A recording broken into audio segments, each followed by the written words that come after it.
హరే కృష్ణ. అందరికీ కూడా మన తెలుగు గీత కార్యక్రమానికి స్వాగతం అండి. కార్యక్రమం మొదలు పెట్టుకునే ముందు ప్రార్థనలు చేద్దాము.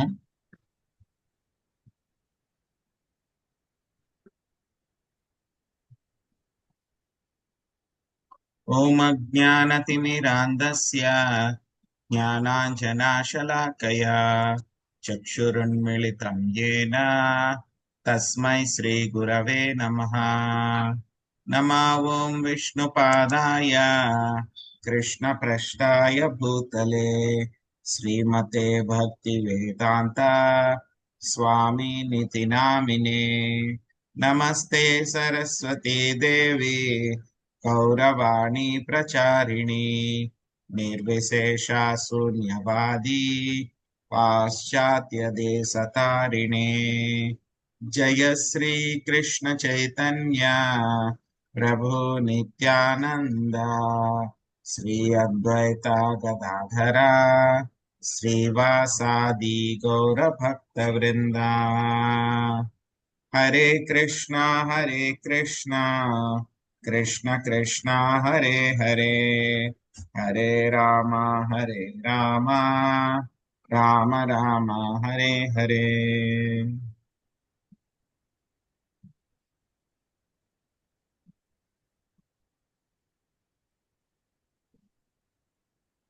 హరే కృష్ణ.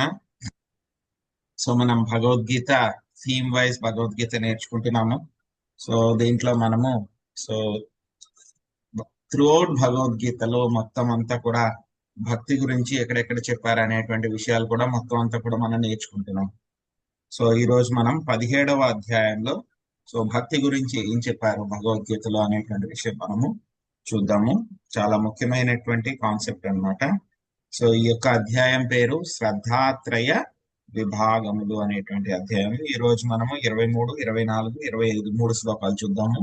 రేపు మళ్ళీ మనము 26 నుంచి 28వ శ్లోకం దాకా నేర్చుకుందాం. 23వ శ్లోకం. ఓం తత్సదితి నిర్దేశో బ్రహ్మణస్త్రివిధ స్మృతః బ్రహ్మణాస్తేన వేదాశ్చ యజ్ఞాశ్చ విహితా పురా. సృష్టి ఆరంభము నుండి ఓం తత్ సత్ అను 3 పదములు పరతత్వమును సూచించుటకు వాడబడినవి. వేదమంత్రములను ఉచ్చరించినప్పుడు పరబ్రహ్మ ప్రీత్యర్థమై యజ్ఞాచరణము కావించినప్పుడును ఈ 3 సంజ్ఞాపదములు బ్రాహ్మణులచే ఉపయోగింపబడుచుండివి. 24వ శ్లోకము. తస్మాదోం ఇత్యుదాహృత్య యజ్ఞదానా తపః క్రియాః ప్రవర్తంతే విధానోక్తా సతతం బ్రహ్మవాదినాం. కనుకనే శాస్త్ర నియమానుసారము యజ్ఞము, దానము, తపములను చేపట్టు తత్వజ్ఞులు పరమ పురుషుని పొందుటకై వానిని ఓంకారముతో ప్రారంభింతురు. తదిత్యానభిసంధాయ ఫలం యజ్ఞ తపక్రియాః దాన క్రియాశ్చ వివిధ క్రియంతే మోక్షకాంక్షిభిః. ఫలాపేక్ష రహితముగా ప్రతి వారును యజ్ఞము, తపస్సు, దానములను తత్ పదమును గూడి వనరింపవలెను. భౌతిక బంధనము నుండి విడుదలను పొందుటయే అట్టి ఆధ్యాత్మిక కర్మల ముఖ్య ప్రయోజనము.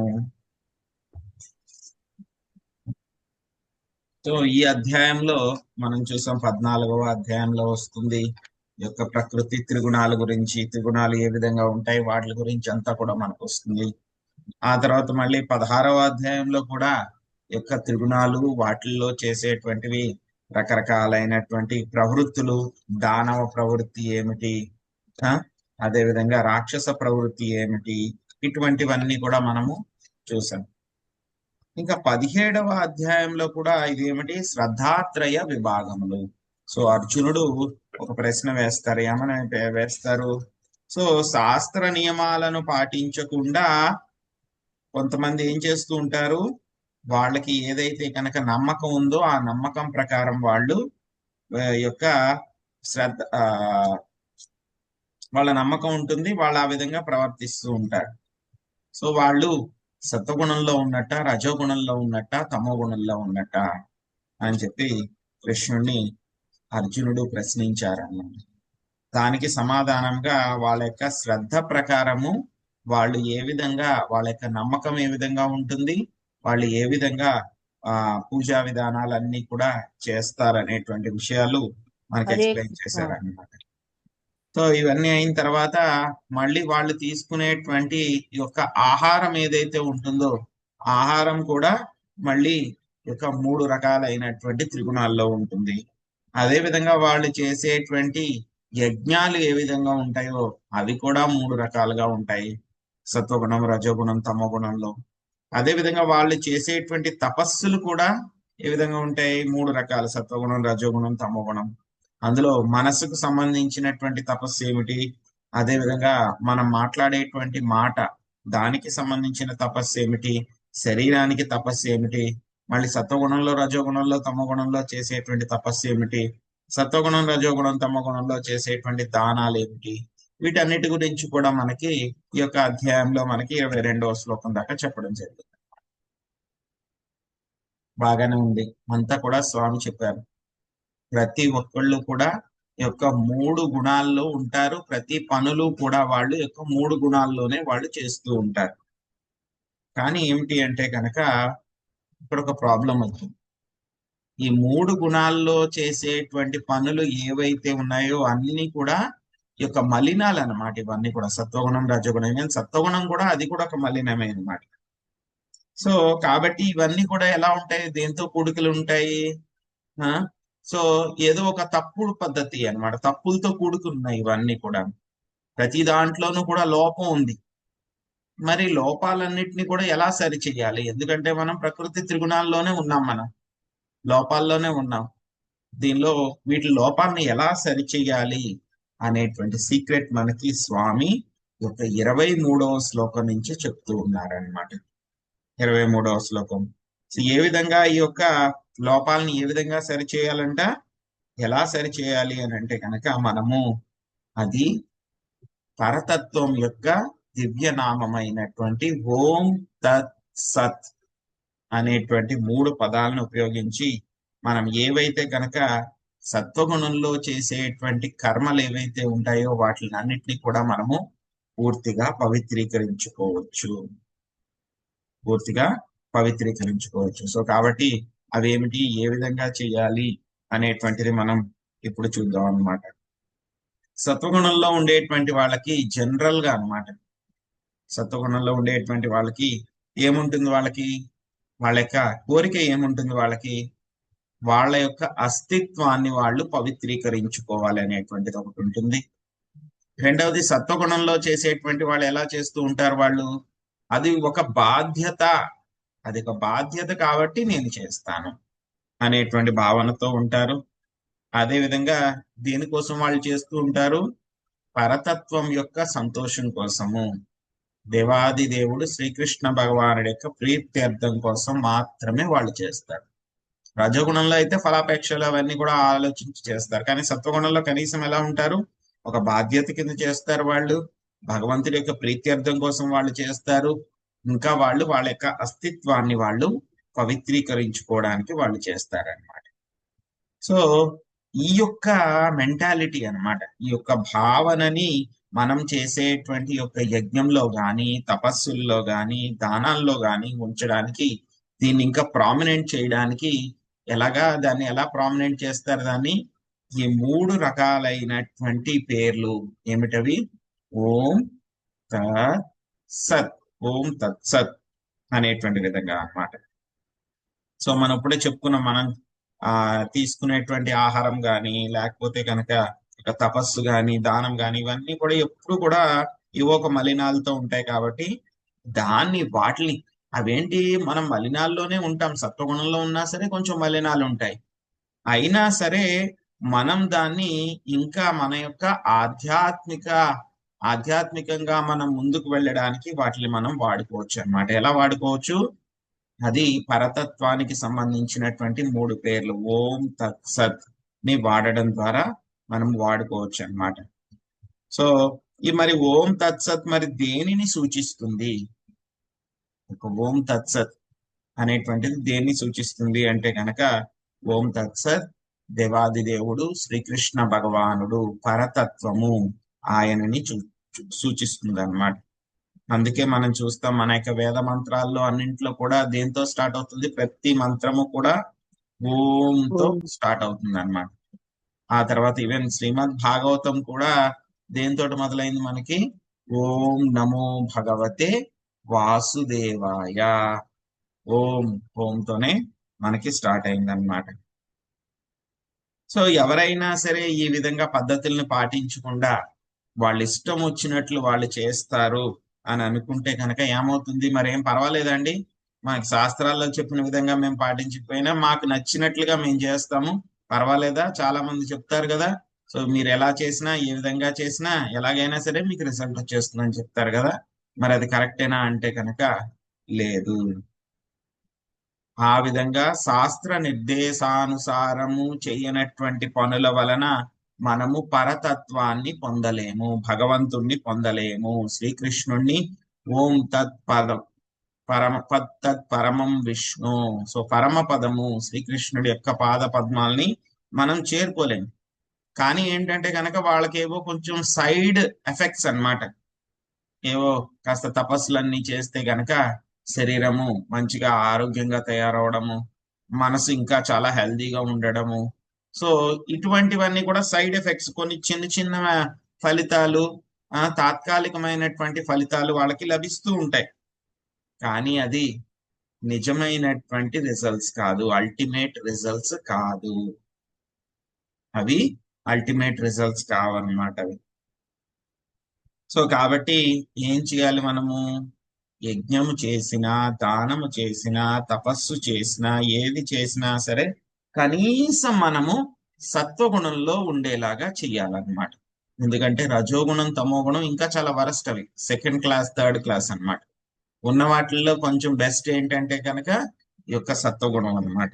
సో కాబట్టి మనము సత్వగుణంలో కనీసం చేయడానికి ప్రయత్నించాలన్నమాట. సో మనకి ఈ యొక్క ఏం చెప్తున్నారు శాస్త్రాల్లో, వేదాల్లో కూడా చెప్పారనమాట. మనకేమి కొత్తగా మనం చెప్తుంది ఏం కాదు భగవద్గీతలో. సో వేదాల్లో కూడా వీటి గురించి మనకు చెప్పారు. ఏం చెప్పారు మనకి? ఓం. ఓం అంటే గనక పరతత్వాన్ని సూచిస్తుంది. అన్ని మంత్రాలు కూడా యొక్క ప్రణవ మంత్రంతోనే స్టార్ట్ అవుతాయి అన్నమాట. సో కాబట్టి మరి ఎక్కడి నుంచి వచ్చింది అంటే కనుక ఇది ఋగ్వేద మంత్రం అన్నమాట, ఓంకారం. ఓం ఇత్యతద్ బ్రహ్మణో నేదిష్టం నామః. సో ఇక్కడి నుంచి మనకి ఈ యొక్క ఋగ్వేదం నుంచి యొక్క ఓం అనేటువంటిది వచ్చింది అనమాట. ఇది ఏమిటి? మనకి మొట్టమొదటి గురి. మరి రెండవది ఏమిటి? తత్. తత్ అనేటువంటిది ఎక్కడి నుంచి వచ్చింది? చాండోక్య ఉపనిషత్తులో మనకి తత్వమసి అనేటువంటి ఒక శ్లోకం ఉందన్నమాట, మంత్రం ఉంది. సో అక్కడి నుంచి మనకి ఒక తత్ అనేటువంటిది వచ్చింది. ఇది మనకి ఏం సూచిస్తుంది? మనకి రెండవ గురి. ఆ తర్వాత మళ్ళీ అదే చాండోగ్య ఉపనిషత్తులో ఇంకొకటి సూత్రం చెప్పారు, మంత్రం చెప్పారు, సదైవ సౌమ్య అనేటువంటి చెప్పారు. ఇది ఏమిటి? మనకి మూడవ గురిని మనకి సూచిస్తుంది అన్నమాట. సో మరి ఎవరు మొదలు పెట్టారు దీన్ని ఈ విధంగా చేయడము? ఏమైనా కొత్తగా ఇప్పుడు మొదలైందా అని అంటే కనుక లేదు. ఇది సృష్టి ప్రారంభంలో బ్రహ్మదేవుడు ఏం చేశారు? భగవంతుడి కోసము ఆయన యజ్ఞం చేసినప్పుడు ఆయన యొక్క ప్రీత్యర్థము ఆయన ఈ మూడు పదాలు కూడా వాడడం జరిగింది అనమాట. ఓం తత్ సత్ అనేటువంటి యొక్క పదాల్ని వాడడం జరిగింది అనమాట. సో వీటిని మనం ఏ విధంగా వాడుకోవాలి అనేటువంటి అప్లికేషన్ పార్ట్ మనము కాసేపట్లో చూద్దాం. అసలు ఈ ఓం తత్సత్ అంటే గనక అసలు ఓం అంటే ఏమిటి, తత్ ఏమిటి, సత్ ఏమిటి, కొంచెం వరకు మనం తెలుసుకోవడానికి ప్రయత్నిద్దాం. ఇదేంటంటే చాలా డీప్ సబ్జెక్ట్.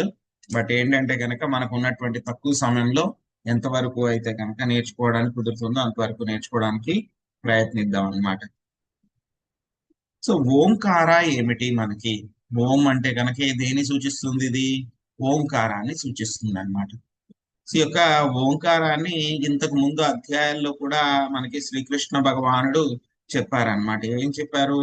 ఓంకార అంటే ప్రణవ సర్వ వేదేషు, మొత్తం వేద మంత్రాల్లో మొదలు పెట్టేటువంటి ఓంని నేనే. ఓం అనేటువంటిది ఏమిటి? 3 అక్షరాలతో తయారవుతుంది. ఆ, ఉ, ఉమ్ అనేటువంటిది అన్నమాట.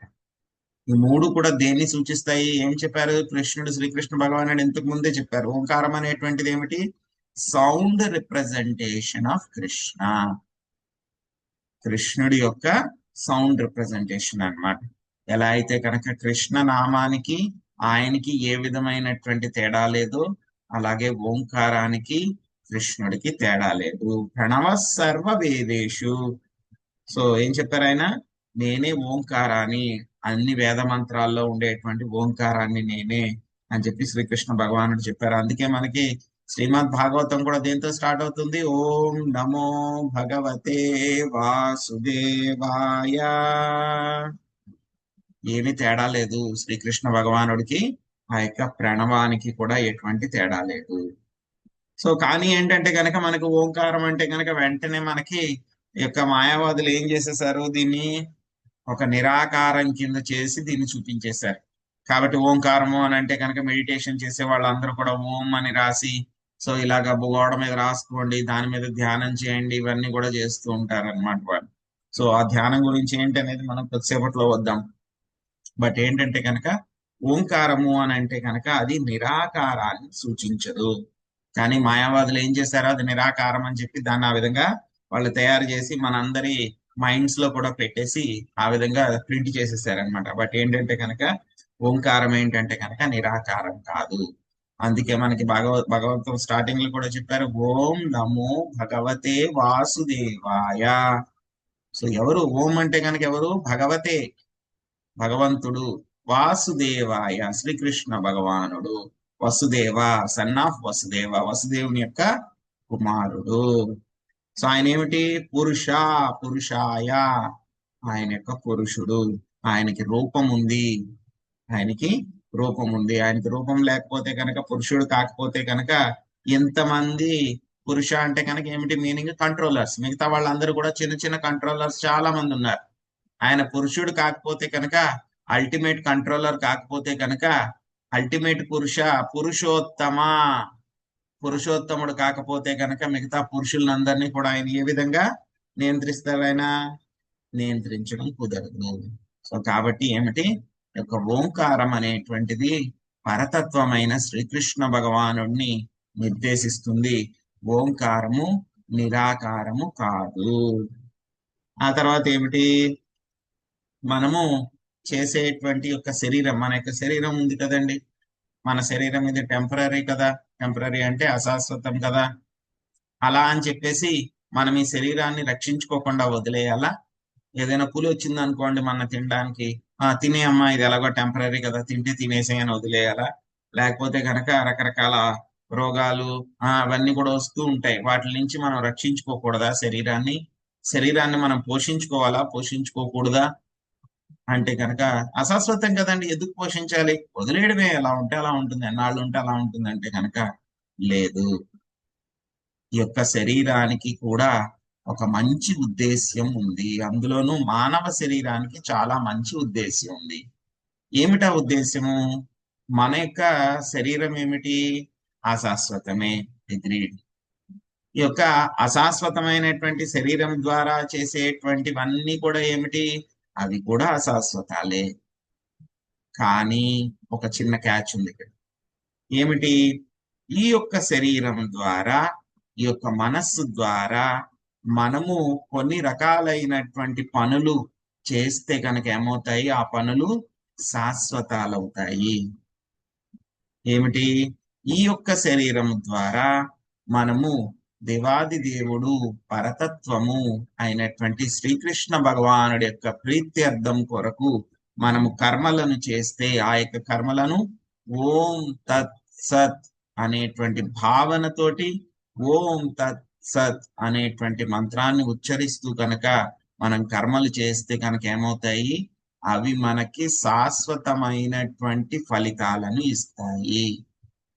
కాబట్టి మనం ఏం చేయాలి? ఈ యొక్క శరీరాన్ని మనం రక్షించుకోవాలి. రక్షించుకొని మనము శాశ్వతమైనటువంటి ఫలితాలని పొందడానికి ప్రయత్నించాలి. దీన్ని ఏమంటారు ఇంగ్లీష్ లో? The best out of bad bargain. ఏదో బేరం చేస్తున్నాం, ఎంతో చెడ్డ బేరం అన్నమాట. అయినా సరే అందులోంచి కూడా మనము మంచిగా ఏదైతే గనక మంచి చేయడానికి బెస్ట్ రిజల్ట్ ఏదైతే ఉందో దాన్ని తెచ్చుకోవడానికి మనం ప్రయత్నించాలి. శరీరం అశాశ్వతమే, టెంపరీనే, అనవసరంగా మనం ఇందులో చిక్కుకుపోయాం. కానీ ఈ శరీరాన్ని కనుక మనం సరైన విధంగా ఓం తత్సత్ అనేటువంటి భావనతోటి కర్మలన్నీ కూడా ఓం తత్సత్ అని చేస్తే కనుక ఏమవుతుంది? మనకి శాశ్వతమైనటువంటి ఫలితాలు వస్తాయి, మనకి ముక్తికి సోపానాలు అవుతాయి. సో యాక్చువల్ గా ఏంటంటే కనుక ఇక ఓం తత్సత్ అంటే కనుక ఏమిటి? మనకి పరతత్వాన్ని సూచిస్తుంది అన్నమాట. సో ఏం చేస్తుంది మనకి ఓం తత్సత్ అంటే కనుక? మనకి ఈ యొక్క ధనం పట్ల ఏదైతే బంధం, అటాచ్మెంట్ ఏదైతే ఉందో దాని నుంచి మనం బయటపడాలి. ఎందుకంటే కనుక ధనాన్ని మనము ఎవరి కోసం ఉపయోగించాలి? శ్రీకృష్ణ భగవానుడి యొక్క సేవలు. ఎందుకంటే కనుక లక్ష్మీదేవి కదా, లక్ష్మీదేవిని మనం ఎక్కడ ఉపయోగిస్తే కనుక ఆవిడ ఆనందపడుతుంది? మన యొక్క సంతృప్తి కోసం కాదు. లక్ష్మీదేవిని మనము ఆ యొక్క నారాయణుడు విష్ణువు యొక్క సేవలో ఉపయోగిస్తే కనుక ఆవిడ చాలా సంతోషపడుతుంది అన్నమాట. సో చాలా మంది ప్రయత్నిస్తూ ఉంటారు యొక్క మనం డైరెక్ట్ గా వాళ్ళకి మంచి చేయాలి అని చెప్పేసి దానాలు చేయటము అవి ఇవి అన్ని కూడా చేస్తూ ఉంటారు. కానీ వాళ్ళు ఎంతమంది దానాలు చేసినా, ఎన్ని కోట్లు ఖర్చు పెట్టినా, ఎప్పటి నుంచో ప్రయత్నిస్తూ ఉన్నారు. కానీ ఇప్పటికీ కూడా దారిద్ర్యం అనేది పోయిందా? ప్రజలందరూ కూడా ధనవంతులయ్యారా? అవ్వలేదు. ఎందుకంటే కనుక అది పూర్తిగా తొలగించడం అనేటువంటిది సాధ్యం కాదు. సృష్టి యొక్క డిజైనే ఆ విధంగా ఉందన్నమాట. సో మరి ఓంకారం మేము కూడా ఓం తత్సత్ అని చేయొచ్చు కదా, ఓంకారం అని చేయొచ్చు కదా. ఎందుకంటే మరి హరే కృష్ణ మహామంత్రాన్ని చేయమని చెప్పి ఎందుకు చెప్తున్నారు మాకు? చైతన్య మహాప్రభు కూడా హరే కృష్ణ మహామంత్రం ఎందుకు ఇచ్చారు? హరే కృష్ణ హరే కృష్ణ కృష్ణ కృష్ణ కృష్ణ హరే హరే హరే హరే హరే రామ హరే హరే రామ హరే హరే రామ రామ హరే రామ హరే. హరే హరే. మరి ఎందుకు ఇచ్చారు హరే కృష్ణ మహామంత్రం? ఎందుకు ఇచ్చారు? మనకు కూడా ఓంకారం ఇవ్వచ్చు కదా. ఎందుకంటే మరి ఇస్కాన్ లో ఓంకారమే ఎందుకు చెప్పట్లేదు? ఓంకారం అంటే మరి కృష్ణునే సూచిస్తుంది అని అంటున్నారు. మరి ఎందుకు హరే కృష్ణ చేయమని చెప్పి చెప్తున్నారు అని అంటే కనుక దానికి కూడా కారణం ఉంది. సత్యయుగంలో ఒకే ఒక మంత్రం ఉండేది. ఏంటా యొక్క మంత్రం? సత్యయుగంలో ఓన్లీ ఓం తత్సత్, అదొక్కటే ఉండేది మంత్రం అన్నమాట. సో సత్యయుగంలో ఉండేటువంటి వాళ్ళకి అందరికీ కూడా తెలుసు అన్నమాట, మనకి ఏదైనా సరే మనం పొందాలి అని అంటే కనుక ఏం చేయాలి? మనము మన యొక్క నెసెసిటీస్, మన యొక్క అవసరాలు ఏవైతే ఉన్నాయో వాటిని అన్నిటిని కూడా మనం ఎలా పొందుతాము? కేవలము ఆ యొక్క విష్ణువు నారాయణ్ణి పూజించడం మూలంగా మనకి కావలసినటువంటి భౌతిక ఆధ్యాత్మిక అవసరాలు అన్ని కూడా మనకు పొందుతాము అని చెప్పేసి వాళ్ళకి తెలుసు అన్నమాట. సో కాబట్టి వాళ్ళు ఆ విధంగా సత్యయుగంలో ఆ విధంగా వాళ్ళు చేసేవారు అన్నమాట. కానీ సత్యయుగంలో ఉన్నటువంటి వాళ్ళందరూ ఏ క్వాలిటీతో ఉండేవారు? వాళ్ళందరూ కూడాను బ్రాహ్మణుల స్థాయిలో ఉండేవారు. కాబట్టి వాళ్ళకి ఇక ఓం తత్సత్ అంటే గనక ఓం అనేటువంటి ప్రణవ మంత్రాన్ని ఉపయోగిస్తే గనక వాళ్ళు పెర్ఫెక్షన్ సాధించగలిగారు. మరి కలియుగంలో మన యొక్క స్థాయి ఏమిటి? కలౌ శూద్ర సంభవ. కలియుగంలో ఉన్నటువంటి వాళ్ళందరూ కూడా ఏంటి? శూద్రులతోటి సమానము. ఎవరు కూడా ఏ వర్ణంలో పుట్టినా సరే అందరూ శూద్రులతోటి సమానం. సో కాబట్టి మనకి ఆ యొక్క ఓంకారం ఓం తత్సత్ చేస్తే కనుక ఆ మంత్రం చెయ్యాలి అని అంటే కనుక దానికి ఒక క్వాలిఫికేషన్ కావాలి, అర్హత కావాలి. ఏమిటి? కనీసం బ్రాహ్మణులు అయి ఉండాలి. కానీ మనందరం బ్రాహ్మణుల స్థాయిలో ఉన్నామా? లేము. సో కాబట్టి మనం ఏం చెయ్యాలి? అందుకే చైతన్య మహాప్రభు ఏమిచ్చారు మనకి? ఈ యొక్క హరే కృష్ణ మహామంత్రాన్ని మనకి ఇచ్చారన్నమాట. సో కాబట్టి యొక్క హరే కృష్ణ మహామంత్రాన్ని జపిస్తే కనుక ఏమవుతుంది?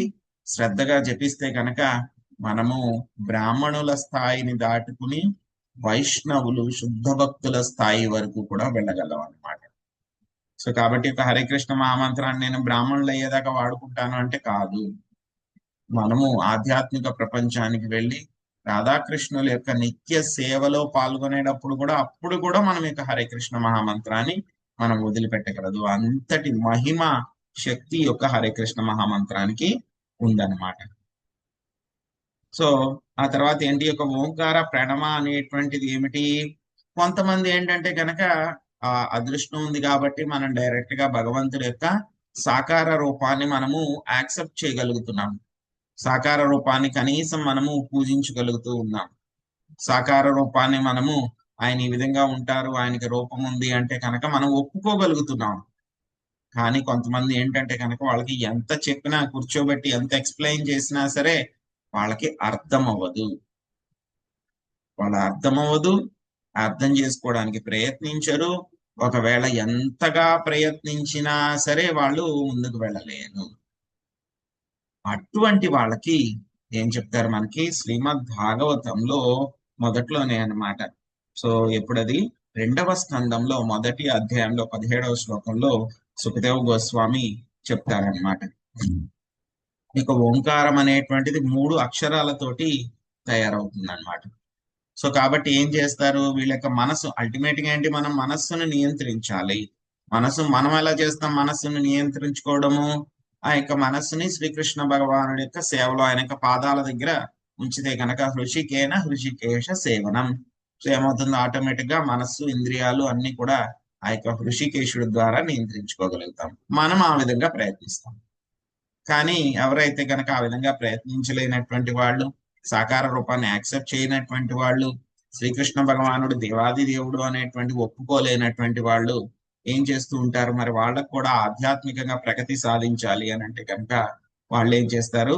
మెకానికల్ గా, యాంత్రికంగా వాళ్ళు ఈ యొక్క అనులోమ విలోమ అనేటువంటి బ్రీతింగ్ ఎక్సర్సైజెస్ అన్ని కూడా చేస్తారు. వాళ్ళకి ఏం చెప్తారు? అనులోమ విలోమ బ్రీతింగ్ ఎక్సర్సైజ్ చేస్తూ వాళ్ళకి మనస్సులో ఏమనుకోమని చెప్తారు? వాళ్ళకి ఓం అని చెప్పేసి మీరు ధ్యానించండి అని చెప్పి చెప్తారనమాట. ఈ విధంగా గొప్ప గొప్ప యోగులందరూ కూడాను యాంత్రికంగా వాళ్ళు యొక్క ఆధ్యాత్మికంగా ముందుకు వెళ్ళడానికి వాళ్ళు ప్రయత్నిస్తూ ఉంటారనమాట. సో మనసు ఏముంటుంది? మనసును మనం చంపేయలేము. సో అదే విధంగా కోరికలను కూడా మనం చంపేయలేము. సో కానీ ఏం చేయొచ్చు అంటే కనుక ఈ మనసు ఆలోచించేటువంటి విషయాలు ఏవైతే ఉన్నాయో దాన్ని మార్చడం ద్వారా మనకి ఏమవుతుంది? థింకింగ్, ఫీలింగ్, విల్లింగ్ వాటిని మార్చడం ద్వారా ఏమవుతుంది? మనము మన యొక్క ఇంద్రియాలను మనము పరతత్వం పైన కాన్సన్ట్రేట్ చేయగలం అన్నమాట. సో కాబట్టి సో ఏమిటి, మనం దీన్ని బట్టి అర్థం చేసుకోవాలి. ఎవరైతే కనుక ఈ విధంగా భగవంతుడి యొక్క సాకార రూపాన్ని వాళ్ళు యాక్సెప్ట్ చేయలేరు, ఆధ్యాత్మికంగా ఉన్నత స్థాయిలో లేరు, అటువంటి వాళ్ళకి ఏం చెప్తారు అంటే కనుక యాంత్రికంగా ఈ యొక్క బ్రీతింగ్ ఎక్సర్సైజెస్ అన్నమాట, శ్వాసకి సంబంధించినటువంటి అనులోమ విలోమ ఇవన్నీ కూడా చేస్తూ ఏం చెప్తారు? మనసుని ఓం అనేటువంటి మంత్రం మీద మీరు ధ్యానించండి అని చెప్పి అటువంటి వాళ్ళకి చెప్తారన్నమాట. సో కానీ ఏంటంటే కనుక మనకి అవసరం లేదు. ఎంతో కృష్ణుడి యొక్క దయ వలన, గురువు యొక్క కృప వలన మనకి హరే కృష్ణ మహామంత్రాన్ని రోజు మనం జపించగలుగుతున్నాము. జపిస్తూ ఉంటే కనుక మనకి ఎంతో కొంత మన యొక్క స్థాయిని బట్టి మనందరికీ కూడా ఎంతో కొంత ఆనందం కలుగుతుంది ఆ యొక్క హరే కృష్ణ మహామంత్రాన్ని జపించడంలో. మన యొక్క గురువు నిర్దేశనంలో ఇంకా మనము ఎటువంటి అపరాధాలు చేయకుండా యొక్క భగవంతుడి యొక్క శుద్ధ నామాన్ని తీసుకుంటే కనుక మనకి ఆటోమేటిక్ గా అది మనల్ని భగవంతుడి యొక్క దివ్య నామానికి తీసుకుని వెళ్తుంది అనమాట. సో కాబట్టి ఈ యొక్క ఓం అనేటువంటిది ఏమిటి? ఈ యొక్క వేదాల యొక్క సౌండ్ వైబ్రేషన్ ఏమిటది? ఓంకారం అన్నమాట. అది మొత్తం వేద జ్ఞానానికి అంతటికి కూడా మూలం అన్నమాట. ఓం అనేటువంటిది, ఓంకారాన్ని ఏమంటారు? దాన్ని మహావాక్య అంటారు అన్నమాట. అంటే కనుక సుప్రీం సౌండ్ అన్నమాట, ఉన్నతమైనటువంటి శబ్దము. సో ఈ యొక్క ఓంకారం యొక్క అర్థాన్ని మళ్ళీ ఇంకా మనం తెలుసుకోవాలి అని అంటే కనుక మనం గాయత్రి మంత్రం ద్వారా ఇంకా తెలుసుకోగలుగుతాం అన్నమాట. సో ఇదే మంత్రాన్ని, అదే అర్థాన్ని మనకి ఈ యొక్క గాయత్రి మంత్రం యొక్క అర్థాన్ని శ్రీమద్ భాగవతంలో మనకి చతుశ్లోకి భాగవతంలో ఇచ్చారనమాట. అహమేవ సమేవాగ్రే నాణ్యత సత్వరం అని చెప్పి మనకి ఆ యొక్క శ్లోకాల్లో ఇచ్చారు. కరెక్ట్ గా మనము ఆ 4 శ్లోకాలని కనుక అర్థం చేసుకోగలిగితే కనుక, బ్రహ్మదేవుడికి ఏం చెప్పారు? గర్భోదక సై విష్ణు చెప్తే కేవలం 4 శ్లోకాలే చెప్పారు ఆయన. చతుశ్లోకి ఆయన మొత్తం భగవంతుడి గురించి పూర్తిగా అర్థం చేసుకున్నారు. కానీ మనకి ఏంటంటే అంత తెలివితేటలు లేవు కాబట్టి ఆ 4 శ్లోకాలతో పాటు మొత్తం శ్రీమద్ భాగవతాన్ని 18,000 శ్లోకాలు ఉన్నటువంటి శ్రీమద్ భాగవతాన్ని మనం అర్థం చేసుకోవడానికి ప్రయత్నించాలన్నమాట. ప్రయత్నిస్తే కనుక అప్పుడు మనకి ఒక ఓంకారం అంటే ఏమిటి, యొక్క గాయత్రి అంటే ఏమిటి, చతుశ్లోకి అంటే ఏమిటి, భగవంతుడు ఎవరు, పరతత్వం ఎవరు, ఏ విధంగా ఆయన్ని చేరుకోగలము అనేటువంటి విషయాలన్నీ కూడా మనకి తెలుస్తాయి అన్నమాట. సో మరి మనం ఏం చేయాలి? ఒక ఓం తత్సత్ గురించి మనము తెలుసుకున్నాము. ఇక ఓం తత్సత్ గురించి తెలుసుకున్న తర్వాత మనం ఏం చేయాలి అంటే కనుక మనం చేసేటువంటి అన్ని రకాలైనటువంటి ఆధ్యాత్మిక కార్యక్రమాలు అంటే కనుక యజ్ఞము, దానము, తపస్సు ఏం చేసినా సరే మనం ఏం చేయాలి? ఆ యొక్క పరతత్వమైనటువంటి శ్రీకృష్ణ భగవానుడిని తలుచుకుంటూ ఓం తత్సత్ అనేటువంటి మంత్రంతో చేయాలన్నమాట. జయపతాక స్వామి మహారాజ్ కూడా ఆయన మొత్తం ప్రతిసారి కూడా క్లాస్ అయినప్పుడు చివరిలో ఏం చెప్తారు? ఆయన ఓం తత్సత్ అని చెప్పి చెప్తారనమాట. సో ఈ యొక్క ఓం ఏం చేస్తుంది? మనకి భగవంతుడైనటువంటి శ్రీకృష్ణ భగవానుడిని జ్ఞాపకం చేసుకోవడానికి మనకి ఉపయోగపడుతుంది అనమాట. సో ఓం అంటే కనుక అర్థం ఏమిటి? విష్ణు అని అర్థం అన్నమాట. అన్ని వేద మంత్రాలు కూడా ఏమిటి? ఓంతోనే స్టార్ట్ అవుతాయి మనకి, అంటే విష్ణుతోనే స్టార్ట్ అవుతాయి అన్నమాట. సో ఆ తర్వాత ఇంకా ఏం చెప్పారు? ఓం తద్విష్ణు పరమం పదం, ఋగ్వేదంలో 1:22, 20వ మంత్రం అన్నమాట. అంటే ఏం చెప్తున్నారు అక్కడ? విష్ణువు యొక్క పాద పద్మములే దివ్య భక్తికి స్థానములు అని చెప్పి మనకి చెప్తున్నారు అన్నమాట. సో కాబట్టి మనం ఏ కర్మలు చేసినా సరే అన్ని కూడా మనం ఏం చేయాలి? ఆయన యొక్క సంతోషం కోసం, ఆయన యొక్క ప్రీతి అర్థమే మనము ఓం తత్సత్ అంటూ చెయ్యాలన్నమాట. సో తత్ అనేటువంటిది ఏమిటి? ఓం అంటే కనుక ఆయన యొక్క సౌండ్ రిప్రజెంటేషన్ అనేటువంటిది తెలుసుకుని ప్రణవ సర్వవేదేషు. ఆ తర్వాత మళ్ళీ ఏమిటి? తత్ అనేటువంటిది దేన్ని సూచిస్తుంది అని అంటే కనుక మనం చేసేటువంటి కర్మలు ఏవైతే ఉంటాయో, యజ్ఞము, దానము, తపస్సు, వీటినన్నిటిని కూడా ఎలా చేయాలి? మనము ఎటువంటి ఫలితాలను ఆశించకుండా ఫలాపేక్ష రహితంగా మనల్ని చేస్తే కనుక ఏమవుతుంది? అటువంటి కర్మలు మనల్ని యొక్క భౌతిక బంధనాల నుంచి విముక్తము చెయ్యడానికి అవి అటువంటి ఆధ్యాత్మిక కర్మలు మనకు ఉపయోగపడతాయి అన్నమాట. సో కాబట్టి మనము ఎటువంటి ఫలితాలను ఆశించకుండా ఓం తత్సత్ అనేటువంటి భావనతోటి మన యొక్క కర్మలన్నీ కూడా మనం చేయాలన్నమాట. సో ఇదండి ఈరోజు మనం నేర్చుకున్నటువంటి విషయం. ఇంకా దీని గురించి తత్ వరకు వచ్చాం మనం. తర్వాత సత్ అనేటువంటి దాని గురించి మనము రేపు తెలుసుకుందాం. హరే కృష్ణ. ఎవరికైనా ఉన్న ప్రశ్నలు ఉన్నాయి? హరే కృష్ణ ప్రభుజీ, దండవత్ ప్రణామాలండి. కొంచెం ఇది రికార్డింగ్ పెట్టగలుగుతారా మాకు ప్రభుజీ? ఏంటి మాతాజీ? ఇది రికార్డింగ్ పెట్టగలుగుతారండి? ఓకే, మళ్ళీ వింటాను కండి మా అలాగే. ధన్యవాదాలండి. దండవత్ ప్రణామాలు. హరే కృష్ణ ప్రభుజీ. ప్రభుజీ ఓం తత్సత్లో ఎంత భావం ఉందో బాగా తెలియజేశారు ప్రభుజీ. ప్రభుజీ మీరు చెప్పినట్టుగా కృతయుగంలో ఓం తత్సత్ అనే మంత్రం ఇవ్వబడింది. ఇప్పుడు కలియుగానికి ఏమో హరే కృష్ణ మంత్రం ఇవ్వబడింది. మరి ఓం నమో భగవతే వాసుదేవాయ ఏ యుగానికి ప్రభుజీ? త్రేతాయుగమా, ద్వాపరయుగం? హరే కృష్ణ. ఓం నమో భగవంతుడి యొక్క నామాలు అన్ని కూడా తీసుకుంటాం మనం. కానీ ఏంటంటే కనుక మనం హరే కృష్ణ మహామంత్రం ఎక్కువగా తీసుకుంటాం. ఆయన యొక్క నామాలన్నిటికీ కూడా శక్తి ఉంది అన్నమాట. అన్నిటికీ కూడా శక్తి ఉంది. ఏ నామం కూడా ఎక్కువ కాదు, తక్కువ కాదు. బట్ ఏంటంటే కనుక ప్రతి నామాన్ని కూడా తీసుకోవడానికి మనకి ఆ సమయము అవన్నీ కూడా ఉంటాయి కదా, వాటిని బట్టి మనం తీసుకోవాలి. అన్ని సమయాల్లో కూడా మనము అన్ని నామాలు తీసుకోలేము అన్నమాట. కానీ హరే కృష్ణ మహామంత్రాన్ని మనము ఏ సమయంలో అయినా సరే, ఎటువంటి పరిస్థితుల్లో అయినా సరే తీసుకోవచ్చు అన్నమాట. అంటే ప్రభుజీ మామూలుగా త్రేతాయుగంలో, ద్వాపరయుగంలో కూడా అలా ఏమన్నా అలా నామం ఇచ్చారా? ఆ యుగానికి అలా ఏమన్నా ఉందా అనేసి. మరి సత్యయుగంలోనే మరి ఆయన ఓం నమో భగవతే వాసుదేవాయ ధ్రువ మహారాజ్ కూడా చేశారు కదా, ఆయన సత్యయుగంలోనే చేశారు. ఓం నమో నారాయణ అప్పుడు కూడా చేశారు. అది ఏంటంటే ఇన్ జనరల్ అన్నమాట. సో ఇన్ జనరల్ గా వాళ్ళకి ఓం తత్సత్ అనేది ఇవ్వబడింది అందరికీ కూడా, కామన్ గా. అందరూ బ్రాహ్మణులు కాబట్టి ఆ స్థాయిలో. ప్రభుజీ అంటే ఇప్పుడు మనము ఓం తత్సత్ కానీ అదే గాయత్రి మహామంత్రం కానీ పఠించకూడదు అని అన్నారు.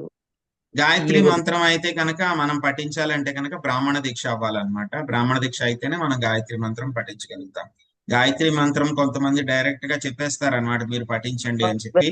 కానీ ఆ గాయత్రి మంత్రం మనకి చెయ్యాలి, ఆ గాయత్రి మంత్రం శక్తి మనకి పని చెయ్యాలి అని అంటే కనుక మనకి క్వాలిఫికేషన్ ఉండాలి. చెప్పుకున్నాం కదా మనం, కలవ శూద్ర సంభవ.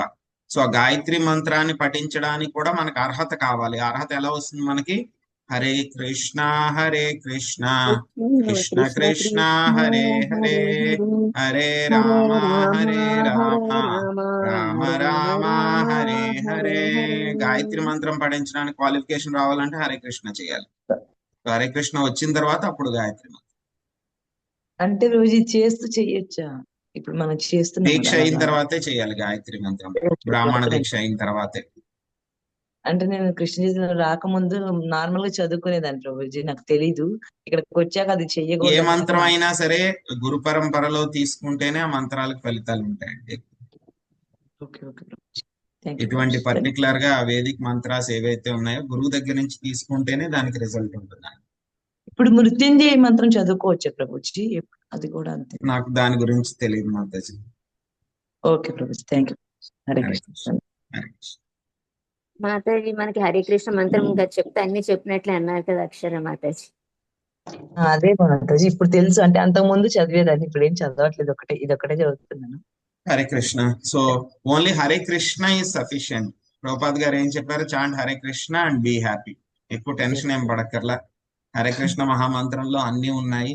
సో మనకి ఏది కావాలన్నా సరే కృష్ణుడి దగ్గరికి తీసుకెళ్లేటువంటి శక్తి హరే కృష్ణ మహామంత్రానికి ఉందన్నమాట. సో కాబట్టి ఈ ఒక్క మంత్రాన్ని మనం చేసుకుంటే చాలు, ఇంకేమీ అవసరం లేదు కలియుగంలో. హరే కృష్ణ. Thank you Prabhuji. హరే హరే కృష్ణ.